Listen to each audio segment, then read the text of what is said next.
para el próximo panel queremos invitar al escenario a Alejandro Martínez, decano de la Facultad de Ingeniería de la Universidad de Buenos Aires. Un placer. Alejandro, gracias por venir. Queremos invitar a Gabriela Agosto, decana de la Facultad de Ciencias Sociales de la Universidad del Salvador. Muchísimas gracias, Gabriela.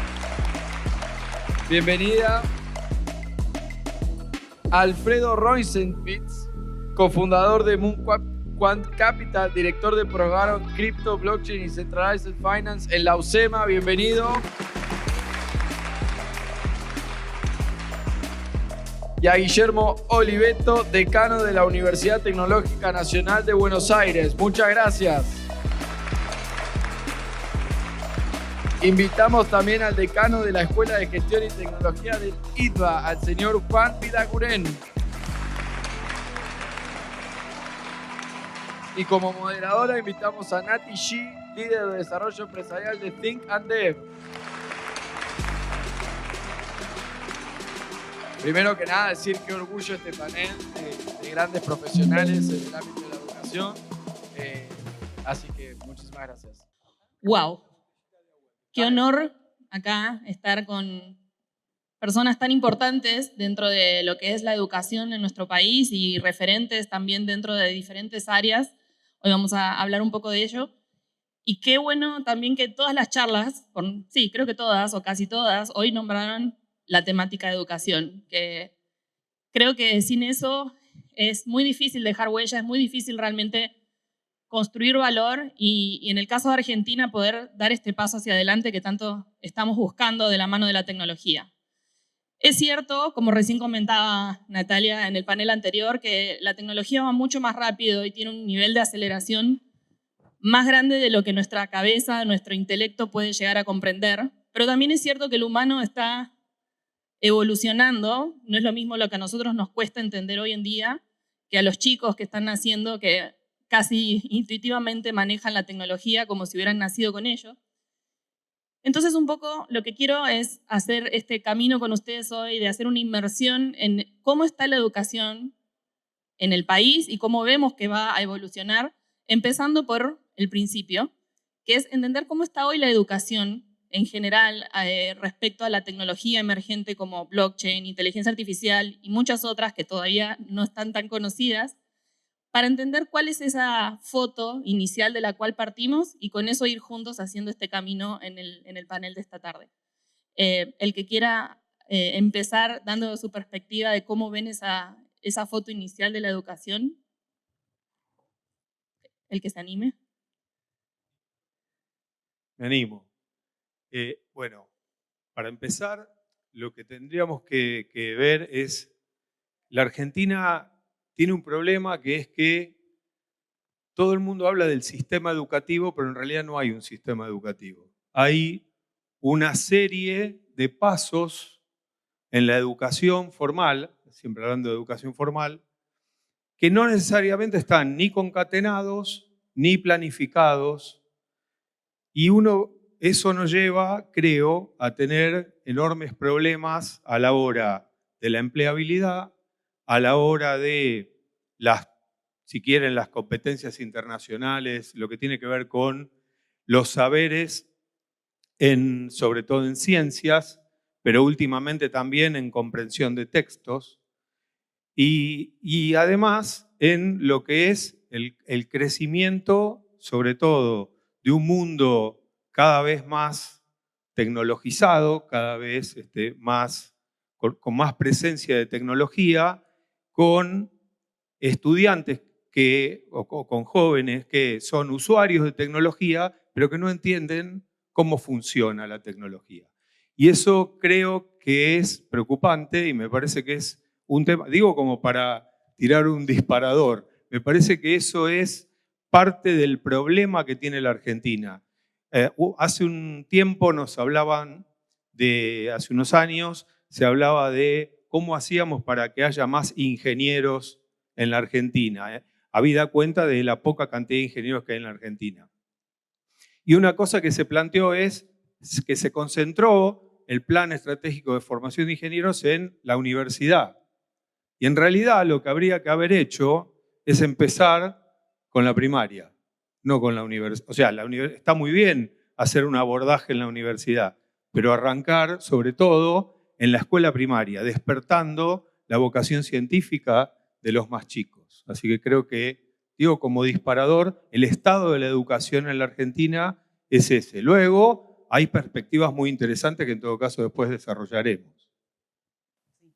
Bueno, yo quiero primero agradecer a los organizadores por esta invitación, primero por mujer, por ser una decana de Ciencias Sociales y también porque yo represento una universidad católica, una universidad con raíz jesuita y con administración de laicos. Y desde ese lugar voy a hablar. Yo, para empezar el debate, quiero decir que sí, que para mí Argentina tiene un sistema educativo y fue un sistema educativo que enorgulleció a generaciones y generaciones. Ahora, ese sistema educativo realmente está en crisis hace muchos años, y sí estoy de acuerdo que no hay un sistema, sino varios sistemas, y que una de las deficiencias no solo tiene que ver con la formación desde el nivel inicial, sino que tiene que ver con las heterogeneidades territoriales, ¿no? Que ustedes saben, nuestro sistema educativo está descentralizado y las provincias son responsables. Entonces acá hay, yo creo que una deuda pendiente muy grande y también un desafío de volver a poner la educación en el centro de la agenda pública. En relación a la inteligencia artificial y a las universidades, yo creo que este debate se está dando hace varios años. Hay un documento, hay un consenso que se hizo en la UNESCO en el año 2019 que empezó a plantear el tema de la educación y la inteligencia artificial, y hay 44 recomendaciones y también varios planteos acerca de que cómo educamos con la inteligencia, cómo educamos para la inteligencia y cómo educamos desde la inteligencia artificial. También ustedes saben que el Papa Francisco en el 2020 llamó a un documento que se llama El Llamado de Roma para pensar la inteligencia artificial, artificial desde una perspectiva ética y plantea el algoritmo ético, ¿no? Empezar a pensar cómo este movimiento, y recién me encantó la mesa anterior, porque me parece que además nos dio un pie brutal a esta mesa, cómo la tecnología y el desarrollo viene incrementando, pero lo que nos pone en jaque, yo creo, a la educación y a la sociedad en su conjunto, es la velocidad del desarrollo. Digo, lo que nos estamos preguntando es qué pasa con esta velocidad del desarrollo que deja problemas que no fuimos solucionando atrás. Y bueno, y después me gustaría retomarlo, pero uno de los temas grandísimos y que en nuestro país y en nuestra región es fundamental es el tema de la equidad. Si me permiten, yo siguiendo un poco la línea de un análisis más general, después por ahí profundizamos en estas tecnologías que tocan hoy. Comparto lo que dice Guillermo, de que tenemos problemas en general en educación. Lo vemos en los estudiantes de ingeniería como fracasan, no por los problemas de las materias que vienen de ingeniería, porque los docentes se dan cuenta que son problemas anteriores los que tienen de educación, de los niveles anteriores. Algunas cosas del sistema a nivel general, que yo digo, algunas positivas, otras negativas, como muchas cosas. Una cosa es que cambiarle la forma de enseñar a un docente debe ser de las más difíciles que hay en el mundo. Y ahora hablamos de que la información y todo cambia en horas. Imagínate que cambiarle al docente su forma de enseñar, que los que no son de profesión docente, y esto es una opinión muy personal, en general tienden a formar como ellos lo formaron. Así que la historia viene de hace mucho tiempo más atrás. Y después alguna cosa positiva que por lo menos vemos respecto ahora sí a las tecnologías estas más que están en este momento y durante algún ciclo quizás medio largo, una onda media larga. Yo lo comparo con el fútbol. Fíjate que la Argentina es campeona del mundo, somos los mejores. El Estado ni ningún político se propuso ser campeón del mundo, ¿no? Es más, cuando el Estado y la política se meten en el fútbol, normalmente es para terminar en corrupción y en cosas que no sirven para nada o van de medro de esa actividad. Sin embargo, somos campeones del mundo. ¿Por qué pasa eso? Porque nuestra cultura, nuestros chicos, nuestras chicas juegan al fútbol en el barrio, juegan en la calle, juegan en la vereda. Y yo asimilo algunas de estas tecnologías a esa cuestión. ¿Por qué tenemos talento en informática? Porque el que aprende de informática y de muchas de estas carreras lo puede hacer con una computadora y con conectividad. Obviamente tiene que tener una cultura media, digamos, como para poder acceder a eso sin mayor formación, como por ahí en otras profesiones sí necesitas que el estudiante avance en su carrera. Y eso, chicas y chicas, demuestran unos talentos que son únicos. O sea, la Argentina en el sistema educativo también tiene esas bondades. Genera estudiantes en un determinado nivel, entiendo la geografía, la inequidad, pero hoy, por ejemplo, nuestros estudiantes de informática o de las carreras relacionadas son a veces mucho más que la mitad de nuestra casa de estudio. Con Guillermo, que compartimos la Asociación de Decanos de Ingeniería del país, hoy tenemos esa atracción tremenda, hablando en términos generales. O sea, estas carreras nos traccionan el sistema, nos generan estrés de los recursos que tenemos que poder resolver en una institución que muchas de ellas somos histórica, conservadora. Tenemos que inventar métodos y ser emprendedores de lo público. La palabra emprendedor en lo público, que suena como medio raro, tiene que ser vital para transformar las instituciones públicas que finalmente conforman un país. No mucho que agregar, pero creo que estamos en un... Yo le quiero dar la visión optimista a todo esto, que es que tenemos una enorme oportunidad, porque la tecnología avanza a pasos agigantados, quiere decir que hay cada vez más soluciones para problemas. Entonces, es cierto que desde la educación siempre vamos a estar un poquito corriendo de atrás, porque siempre va a haber alguno al que se le ocurrió algo que no se nos ocurrió a nosotros antes. Pero no hay razón para que no se nos ocurra algo a nosotros, digo, como sistema, como país, como grupo de talento. Y me parece que en eso tenemos una oportunidad enorme para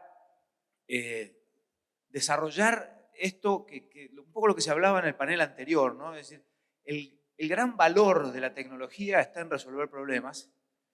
En la medida que podamos formar a nuestro talento para que entienda los problemas, vamos a poder usar la tecnología. O sea, hay mucho más el share value, la porción del valor de la tecnología en el uso es muchísimo, pero enormemente mayor que en su creación. Entonces, ¿cuántos de todos nosotros hoy prendimos la luz? Todos. ¿Cuántos generamos electricidad esta mañana? Ninguno. Capaz que alguno trabaja en el generador de electricidad, ¿no? Pero en ese sentido, el uso y el aprovechamiento de la tecnología, entendiendo para qué sirve, es una oportunidad enorme que creo que la tenemos todos acá como gran camino hacia el futuro.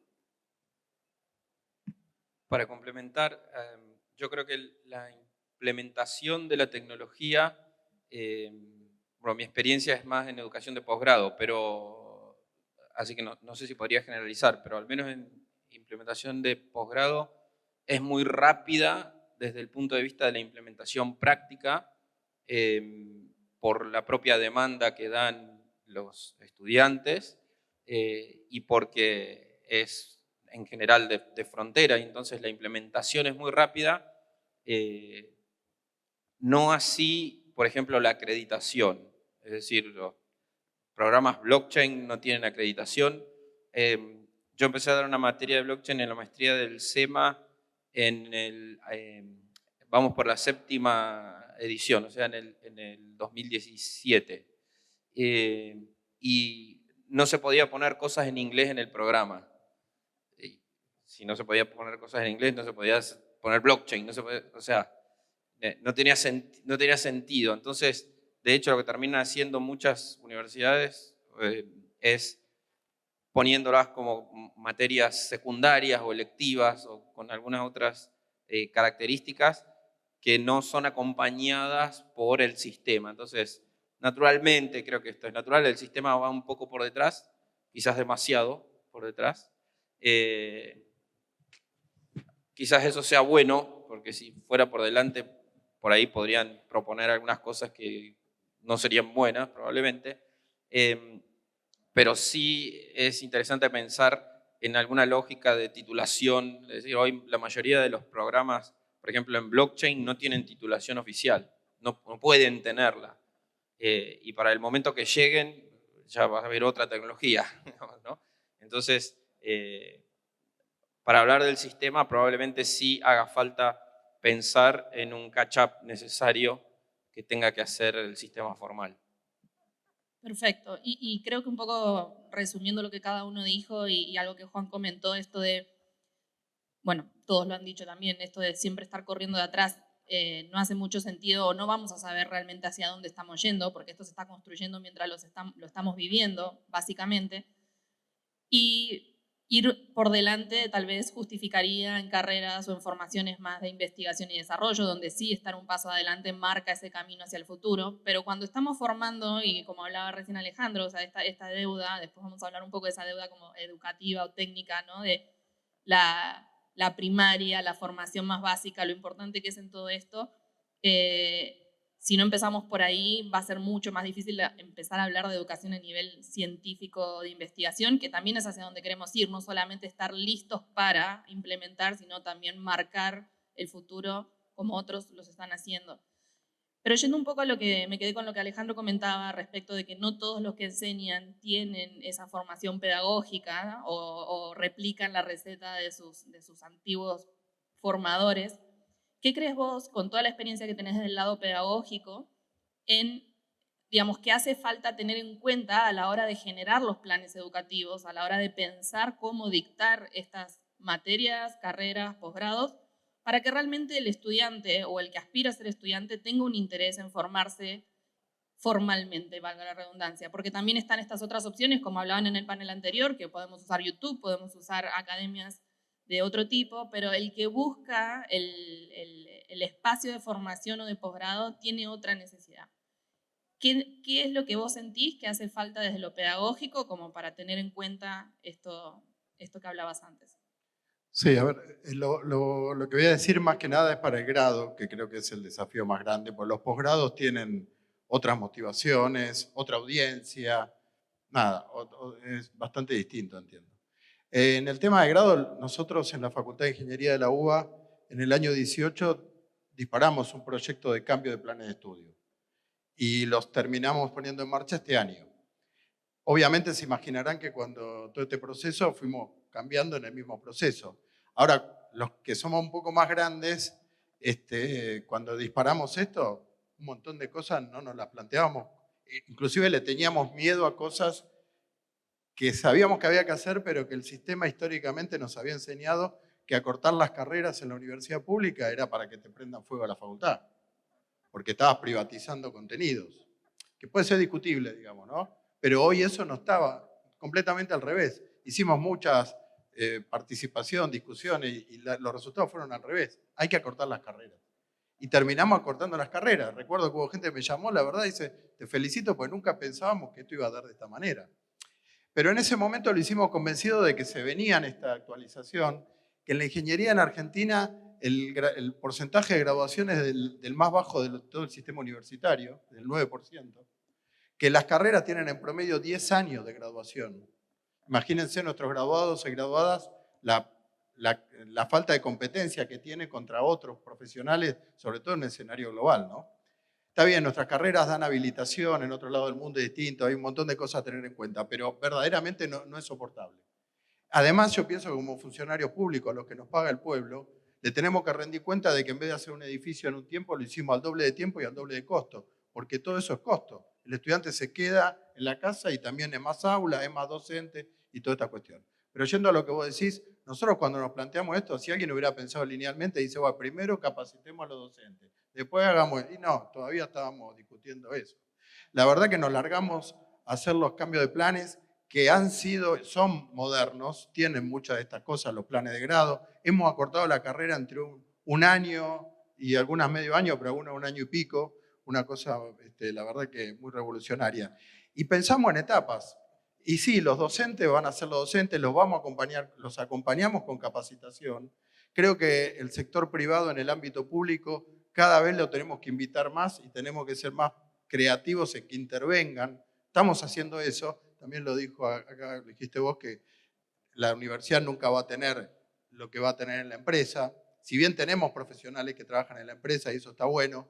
Y también rescato el tema de la investigación, porque por lo menos en la historia y en la tradición de nuestra facultad, el tener investigadores hizo que hace 40 años estábamos discutiendo cuestiones que hoy las sabe mi vieja, por ahí la escucho hablar. Y era porque teníamos gente que ya estaba trabajando en esa investigación. Pero el tema docente, yendo puntualmente a lo tuyo, no es que lo soslayamos, no nos lo pusimos con un obstáculo, dijimos lo vamos a hacer con los docentes que tengamos. Después eso irá acompañándose a los que tenemos de una manera y en algún momento vendrán nuevos. Y los nuevos serán los que tienen la cosa más clara y es cierto que los más chicos tienen otra impronta totalmente distinta. Inclusive, desde el punto de vista de la empleabilidad. Nuestras universidades formaron históricamente cuadros para los organismos públicos. Y era así. Si usted mira la Facultad de Ingeniería de la UBA, mira la UTN, mira las grandes universidades nacionales, tienen todo el reflejo de un proyecto nacional. Eso se perdió porque ni los políticos tienen proyecto. Nadie tiene proyecto. Entonces nosotros tuvimos que salir a sobrevivir y a ver cómo vivimos en ese contexto. Eso después cambió a la empresa privada. Nuestros graduados y graduadas van a las grandes o a las empresas privadas. Hoy los chicos, y no hablo de chicos de 30 años, hablo de chicos de 20, quieren tener su propio emprendimiento, van a trabajar en una empresa, pero les interesa otras cosas. Además, no solo tenemos que formar a las nuevas generaciones en lo que técnicamente lo formamos y en todo un montón de ciencias complementarias, sino en darles el ambiente, porque la chispa la traen para crear sus propias empresas. Y eso en el ámbito público ya es una creatividad y una revolución. En el ámbito privado es más fácil, pero en el ámbito público tener eso ya es... Si nosotros no somos capaces de replicar eso, nuestras universidades van a dejar de tener esos estudiantes. Excelente. Y creo que eso con lo que comentaba Juan antes también, el hecho de no solo se enseña la tecnología como herramienta, sino el valor del pensamiento crítico, el valor de poder entender justamente cómo me tengo que parar para poder influenciar o tener un rol de liderazgo, porque también es eso, o sea, tecnología no solamente, y es una de las cosas, yo soy química, no soy del mundo de la tecnología propiamente dicha, y después de muchos años de trabajar y de amar siempre la tecnología, es que me volqué a blockchain por un tema de ver el potencial que tiene, pero eso no implica que uno no se pueda reinventar o que uno no pueda pensar cómo puede ver cosas útiles que hacer aplicando conocimiento y usando pensamiento crítico. Y ahora con esto que hablábamos de que inteligencia artificial, tenemos todo el potencial para ser líderes. Blockchain, de hecho, ya somos líderes en muchísimos proyectos que se han generado, tal vez no se conocen, pero que han nacido en Argentina o de desarrolladores y personas que trabajan desde el país. Quería preguntarle en este caso a Gabriela, ¿cómo crees que todas estas tecnologías que cada vez nos están llegando con más y más velocidad de impacto, pueden ayudar también a las sociedades? O sea, socialmente, ¿cómo esto puede ayudar a mejorar a nivel país, a nivel nación?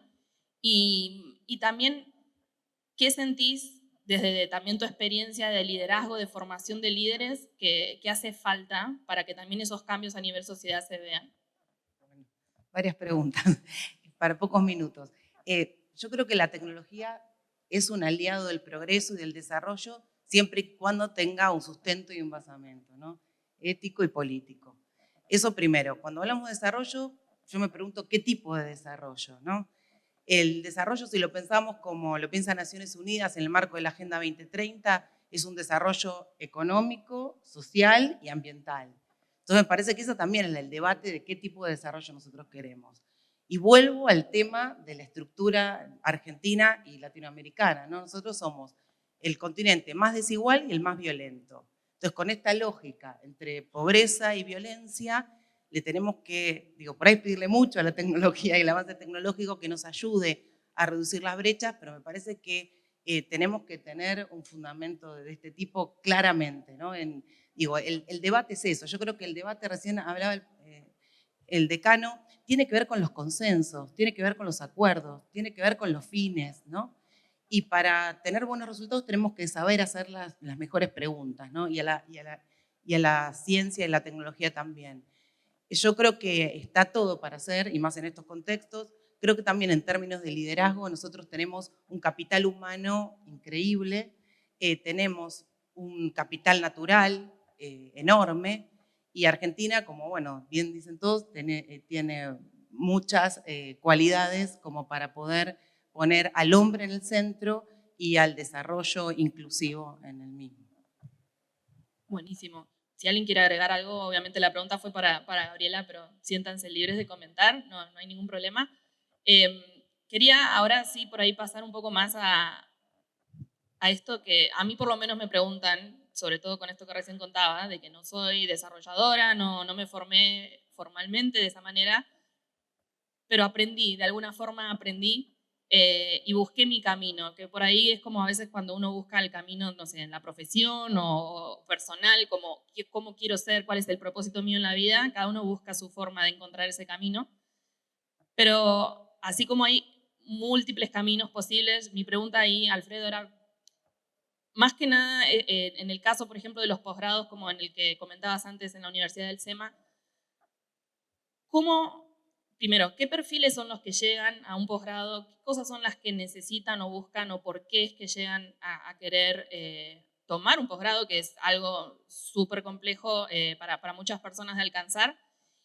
¿Y qué sentís que educarse a ese nivel en este tipo de tecnologías les entrega como para poder armar ese camino profesional que tal vez muchos no saben por dónde empezar, pero ese es un gran camino de formación? Sí, los perfiles son súper variados. Hay personas que no conocen nada de la tecnología, pero les interesa mucho porque ven el potencial de la tecnología como cambio hacia el futuro. Hay personas que están muy interesadas en un cambio de carrera, aún en la mitad de su desarrollo de carrera y están interesados en un cambio de carrera. Eso se ve mucho. Hay personas que quieren dedicarse, por ejemplo, con finanzas descentralizadas, personas que tienen contacto con las finanzas tradicionales y quieren claramente abrirse un camino en las finanzas descentralizadas, ser de los primeros en desarrollarse y lo ven como una oportunidad en las finanzas descentralizadas.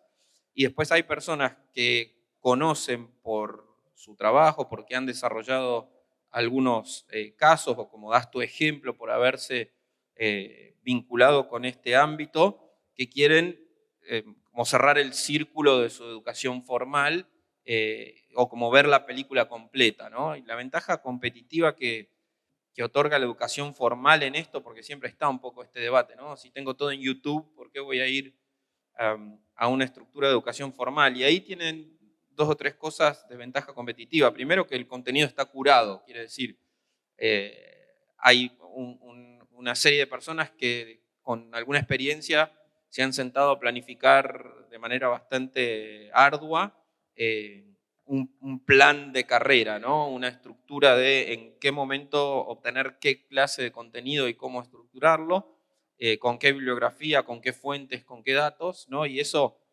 acorta mucho. Cuando uno por ahí lo hace de manera autónoma, va y vuelve, ¿no? Tiene como, es más laberíntico. La educación formal tiene la ventaja concreta de que los contenidos son curados, de que el delivery de contenidos lo hacen los autores de los papers, los autores de los libros, o sea, personas que tienen demostrada experiencia en eso. Las universidades en general son bastante cautelosas a la hora de cuidar su reputación en función de quién hace el delivery de la educación. Y otra cosa que es súper importante es el networking. Es decir, y ahora con Zoom es un poco menos. Una pelea que yo tengo dentro de la universidad es que obviamente tiene mucho más demanda los programas que son completamente remotos, porque tenés gente de toda Latinoamérica, de todo el país, hay acceso para el interior que tiene mucho que ver con la igualdad, sobre todo por ahí algunas universidades como el SEMA particularmente, o San Andrés, que son muy locales, ¿no? Y que hay gente que dice, bueno, se tiene que mudar para acá, le encantaría estudiar en una universidad de ese estilo, y entonces por Zoom o los programas remotos tienen mucha popularidad en función de eso, y la universidad también le tienta a tener muchos alumnos por eso.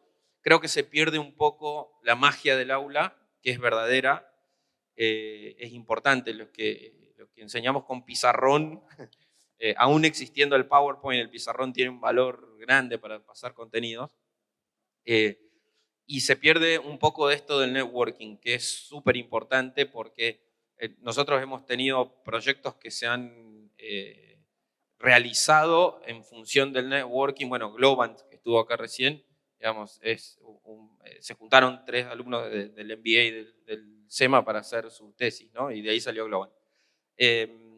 como ejemplo, digamos, pero todo el tiempo hay proyectos, de hecho, hay proyectos cripto que han visto la luz, que tienen que ver con empezar un trabajo práctico, juntarse para un trabajo práctico y terminar haciendo una empresa. Eso tiene mucho valor y en general se aprovecha desde el punto de vista de una estructura formal y de hecho las universidades prestan mucha atención a favorecer esos vínculos, se crean clubes, se crean un montón de instituciones intermedias e internas que facilitan esos vínculos y que hay que aprovechar, ¿no? Que son importantes.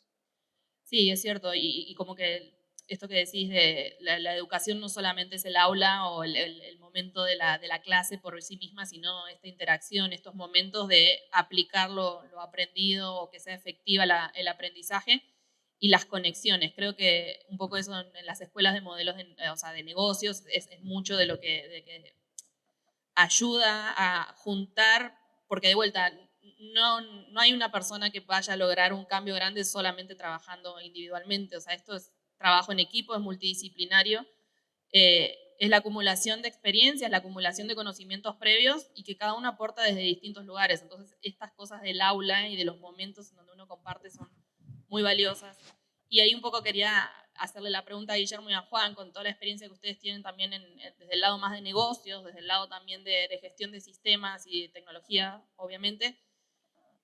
Desde su punto de vista, ¿qué cosas ustedes creen que se debería empezar a hacer, dejar de hacer o cambiar en cómo estamos educando y cómo estamos pensando lo que es la formación de profesionales en estos, digamos, en estas situaciones tan cambiantes como la tecnología que evoluciona día a día? Mira, una gran cosa que venimos viendo hace mucho tiempo es que ya no se enseña más contenido.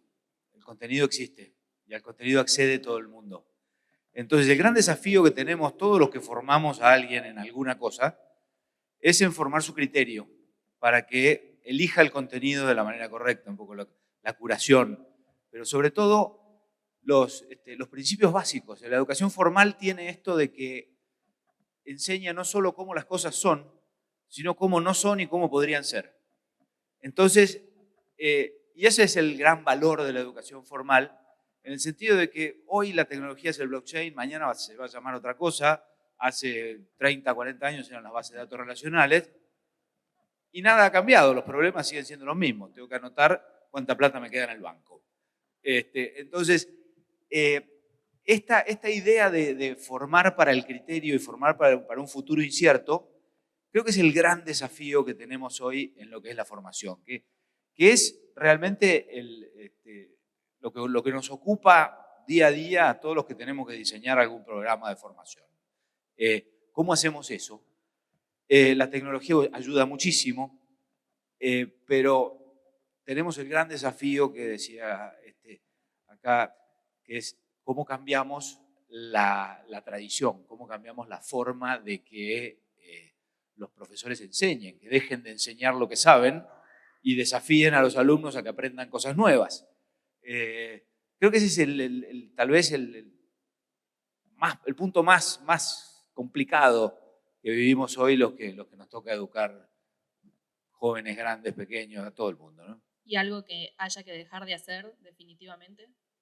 Y dejar de hacer, y hay que dejar de hacer lo viejo. Es decir, yo te diría que, a ver, nunca es malo formar algo aunque sea anticuado. Siempre todo lo que vos sepas es bueno y aprender algo de la manera que sea, vale. Pero dejar de hacer, lo que yo dejaría de hacer es tal vez esta cosa de proponer que el profesor es el que sabe y buscar esta idea del desafío por el problema, la búsqueda de la resolución del problema y la pasión esta de encontrar el conocimiento que está ahí, hay que encontrarlo. Bueno, coincido con lo que planteó Juan, con esta figura que tenemos recurrente de formar personas nacidas en el siglo XXI con docentes nacidos en el siglo XX en aulas del siglo XIX, ¿no? Y eso es una cuestión, la cuestión del aula. Yo creo que ahí ya hay una primera cosa que hay que dejar de hacer. Hay que reconfigurar el espacio de estudio a partir de, porque cuando pensamos en el aula tradicional, pensamos en la clase tradicional, o sea, en lo que se llama la clase magistral, donde, como dice Juan, es el docente el que sabe y el estudiante el que aprende. Yo creo que eso es perimido, tiene que dejarse de hacer. Nosotros trabajamos mucho en la facultad con el tema de capacitación docente, pero reconozco que cuesta bastante esta cuestión de romper con la tradición del docente que transmite, digamos, y que el proceso no es biunívoco, sino unívoco. Eso sería la cuestión de dejar de hacer. Luego, lo que habría que ver es, hay una cuestión que muchas veces se discute, que es, se habla del proceso de enseñanza y aprendizaje. Bueno, para mí eso no es correcto. Hay un proceso de enseñanza y hay un proceso de aprendizaje. Y el proceso de enseñanza no necesariamente garantiza el proceso de aprendizaje y además no se produce en el mismo tiempo. Probablemente el estudiante que está escuchando a un docente luego procesa la información o la complementa, o simplemente viene al aula a corroborar o a complementar lo que ya sabe, porque también, como decía Juan, el conocimiento está disponible como nunca en la historia de la humanidad. Por lo tanto, una de las cosas que nosotros tratamos de fomentar es el autoaprendizaje para luego ir convirtiendo al docente en un coach, en un tutor, en un orientador, más que en un enseñador. Y digo esto del proceso de enseñanza-aprendizaje porque el proceso de enseñanza no garantiza el proceso de aprendizaje. Y entonces lo que tenemos que analizar es cómo aprende un estudiante, cómo aprende, qué es lo que un joven nacido en el siglo XXI, claramente nativo digital, tiene como, digamos, incentivo para aprender. Y una de las cosas es que necesita saber para qué son las cosas que está aprendiendo. Yo recuerdo haber entrado a la universidad y el docente escribía un pizarrón entero y yo trataba de copiar el pizarrón entero y lo estudiaba sin preguntar nada. Y hoy en día es muy común, profe, ¿esto para qué sirve? ¿En qué me cambia algo? ¿Qué es lo que...? Bueno, todo ese tipo de cuestiones son las que la universidad tiene que plantearse. Y la otra cuestión es que tenemos que romper la lógica de la enseñanza formal y la enseñanza no formal. Yo creo que la universidad tiene que aprender, y en eso nosotros estamos trabajando, pues ya tenemos algunas resoluciones que certifican el conocimiento adquirido independientemente de dónde lo haya adquirido. Simplemente con un coloquio, con algún sistema que permita verificar, pero luego el estudiante puede adquirir conocimiento por fuera del sistema formal y luego certificarlo en el sistema formal. Creo que eso es lo que tenemos que empezar a hacer cada vez más, ¿no? Perfecto. Y tal vez como para ya empezar a cerrar, porque me quedaría hablando mucho más con ustedes por todo lo que saben y todo lo que nos pueden transmitir, pero también para poder terminar este camino que empezamos, entendiendo cómo estamos, dónde estamos, qué están haciendo, pero también hacia dónde queremos ir. Creo que hay mucho, y parte del panel anterior también lo comentaba, pensado para la persona que se quiere formar, como yo recién estoy empezando, quiero hacer mi camino, quiero ser profesional, quiero llegar hasta un nivel de posgrado, maestría, y cómo hago ese camino. Pero creo que también hay una parte, tal vez yo viniendo de mi vida pasada de corporaciones, donde uno ya insertado laboralmente, no solamente formándose para trabajar, sino al revés, es cómo yo desde una empresa o un gobierno puedo retransformarme, que fue mi caso, viniendo de un mundo muy distinto, o adquirir nuevos conocimientos para poder llegar a estar, no sé si al día, pero sí actualizada al nivel tal de que a mí me permita dar un salto en mi carrera o tener mi propio negocio o emprendimiento. Entonces, mi pregunta con esa perspectiva, ya para cerrar, es si estamos pensando en que tal vez hay mucha gente ya haciendo su camino de formación de manera individual, pero sí por ahí notamos que falta mucho todavía para lo que son el mundo de los negocios, de las corporaciones y de los gobiernos, educarse para dar ese salto de conocimiento. ¿Qué cosas hacen falta o qué cosas son barreras hoy que ustedes ven desde sus lugares que deberíamos enfocarnos para que realmente nuestra nación sea esa punta de lanza que necesitamos para tener las tecnologías como inteligencia artificial y blockchain y las que vengan, no solo a nivel carrera personal, sino también que no sea un freno el contexto en donde nos tenemos que insertar? Describiste un problema totalmente distinto al que veníamos hablando, ¿no? Que es todo el complemento, que es aquel que ya entiende el problema, cómo aprende las nuevas soluciones. En el ITBA lo hemos resuelto con una organización paralela. La Escuela de Gestión y Tecnología, que es la mía, se ocupa de todos los programas formales. Tenemos a la par de esa otra organización, a la que le llamamos la Escuela de Innovación, que se ocupa de más o menos los mismos contenidos en otros formatos. Entonces tenemos formatos orientados mucho más a la formación profesional, a la formación ejecutiva, a todo lo que sea adquirir nuevo conocimiento que te permita tener mejores habilidades.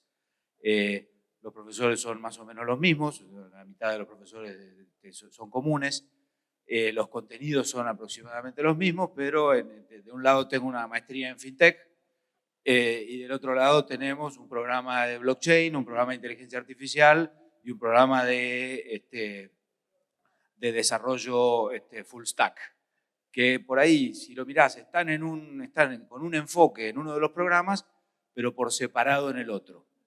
De nuevo, es tratar de cubrir la necesidad de quien tiene que aprender algo. Es decir, el que viene creciendo en su desarrollo personal lo hace por el camino formal, el que necesita un desarrollo mucho más al punto desde el punto de vista de las capacidades profesionales, toma esa otra oferta. Esa es la manera en la que hemos tratado de resolverlo, que tiene un poco lo que es la actividad de extensión de las universidades tradicionales, ¿no?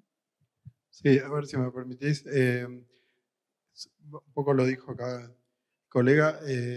Creo que la formación de posgrado es clave porque estamos justamente en todo este tiempo de reconversión, como misma vos contaste de tu caso. Tiene que ser módulos, tiene que aprobar, las universidades ya aprovechan las diplomaturas, diría que las aprovechan algunas en exceso, pero vamos a ponerlo como en un contexto del coyuntural, que son módulos más cortos, que tienen un certificado, un título reconocido, que deberían ser parte de una formación escalable, que siguen una especialización y una maestría. Y bueno, agrego la tecnología, lo dijo Guille creo recién, la tecnología en los posgrados con mucho más razón que en el grado, porque es cierto que en el grado necesitamos que los estudiantes estén en el grado, en el aula, por lo menos en una parte importante. No hubiéramos podido hacer la universidad que tenemos hoy si lo hubiéramos hecho por Meet o por Zoom. ¿Cómo hubiéramos hecho la reforma universitaria, las discusiones políticas por Meet? O sea, pensemos un poquito, digamos, hay cosas que se comparten fuera de la currícula, en la biblioteca, inclusive técnicas, con el docente, viéndolo en el pasillo. Pero en el posgrado es distinto, y tenemos que aprovecharlo y eso ahí sí creo que vale mucho. Y lo último que comento es, nosotros en los diseños de los planes nuevos, viste que lo más difícil no es hacer lo nuevo, sino adaptar lo que tenés y cómo hacer con lo viejo y lo nuevo, entre ellos los docentes. Entonces, lo que nosotros pensamos por primera vez, creo, en la facultad por lo menos, es una estrategia de cómo conectar el grado con los posgrados. Que el estudiante vea, no vea, ya algunas, creo que la UNAM lo vi muy clarito, no vea un plan de estudio que es una resolución, que es una cosa burocrática, que vea un mapa, donde ve todas las carreras y ve cómo continúa su carrera Inclusive nuestras carreras de grado tienen áreas, orientaciones. ¿Cómo conecta eso con un posgrado? Inclusive voy a decir algo que puede ser una herejía en algún ambiente, que vos le reconozcas saberes, porque tu posgrado repite en contenido de grado. Y no está mal eso, porque nadie dice qué es de grado y qué es contenido de posgrado. Lo que están, aparte de las universidades, recibimos estudiantes, nosotros y creo que todos hemos recibido estudiantes extranjeros en una proporción que nunca hubiéramos imaginado. Y eso, inclusive dentro del país mismo, hace que nosotros tengamos posgrados que tienen ciertos contenidos que se repiten en el grado. Ahora, lo que no debería pasar es que un estudiante de tu propia casa tenga que volver a aprender las cosas si hace su formación de posgrado en la misma universidad. Entonces, esa cosa que por lo menos creo que debe pasar en varias de las grandes, estaban completamente desconectadas, dos mundos desconectados.